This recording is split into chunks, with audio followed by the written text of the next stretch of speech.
Mnogi od vas uzgajaju citruse u svojim vrtovima, a to je dosta velik izazov kada se uzgaja u kontinentalnim područjima koja nisu njihovo prirodno okruženje. Danas ćemo zato govoriti o jednom čestom problemu kod uzgoja limuna – žućenju listova.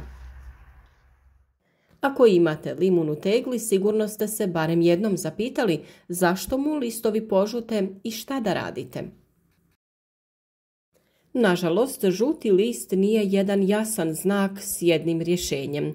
Radi se o simptomu koji može imati više uzroka, a da bismo limunu pomogli, trebamo razumjeti šta mu tačno smeta, pa krenimo redom. Prvi mogući razlog je hladnoća i prenagla promjena temperature. Naime, jedan od najčešćih uzroka žutih listova kod limuna i citrusa općenito je nagli pad temperature. Limun je biljka toplih krajeva i jako osjetljivo reagira na hladnoću. Već pri temperaturama ispod 5 stepeni može doći do šoka. Ako limun ostavite vani predugo u jesen, pogotovo nakon prvih hladnijih noći, počinje pokazivati znakove stresa i to upravo kroz žućenje listova. Zato je prvi savjet nemojte čekati mraz. Limun treba unositi na toplo već krajem septembra ili početkom oktobra, ovisno o klimi gdje živite. Idealno mjesto je svijetla zaštićena prostorija sa dovoljno svjetla i bez velikih temperaturnih oscilacija. Zimovanje u stubištu, hodniku ili grijanoj garaži često zna biti sasvim dovoljno, ali ključ je da nije pretoplo, ni premračno, ni prehladno. Drugi mogući uzrok je nedostatak hranjiva, pogotovo dušika ili željeza. Ako je limun stalno u tegli, zemlja se s vremenom osiromaši. Najčešći znak toga je kada listovi požute, a žile ostanu zelene. To je takozvana kloroza, često uzrokovana nedostatkom željeza. Ako je cijeli list ravnomjerno žut, moguće je da mu fali dušika. U oba ova slučaja rješenje je jednostavno, redovita prihrana.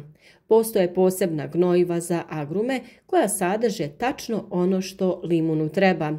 Idealno ih je dodavati sve od proljeća do rane jeseni svakih nekoliko sedmica, otprilike 15 dana. Zimi limun miruje i tada ga ne treba prihranjivati. Previše ili premalo vode je također jedan od mogućih uzroka žućenja listova. Limun ne voli ni da pliva, ali ni da presuši. Ako ga prečesto zalijevate, korijen može krenuti da trune, a to se vrlo brzo vidi na lišću, ono prvo požuti, a onda otpada. Ako pak presuši, biljka ulazi u šok i također gubi lišće.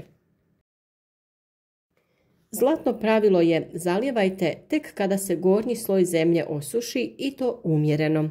Zimi naravno još rjeđe jer biljka tada troši puno manje vode. Prirodno odbacivanje lišća je također normalna pojava, ali ne potpuni gubitak lisne mase. Ako vaš limun baca nekoliko starih požutjelih listova bez ikakvih drugih znakova bolesti, to može biti i sasvim normalna pojava. Limuni mijenjaju lišće s vremena na vrijeme, posebno kad prelaze iz jedne faze u drugu, na primjer iz rasta u mirovanje.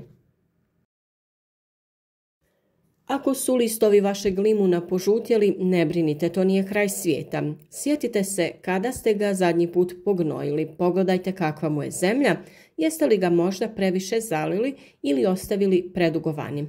Malo pažnje i promjene u njezi često naprave veliku razliku.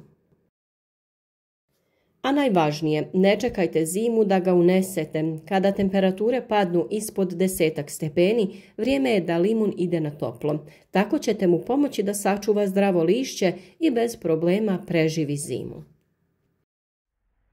Trudimo se da sve savjete donesemo pravovremeno, pa se nadamo da je tako i sa ovom temom. Sve druge savjete o uzgoju citrusa imate već na našem kanalu, a za dodatna pitanja uvijek možete pisati u komentarima. Potrudit ćemo se da što prije odgovorimo. Podijelite vaša iskustva sa uzgojem, neke trikove koje koristite da bi vaš limun bio zdrav i bujan. Naš rad podržite sa like i družimo se ponovo u novom videu uz novu temu.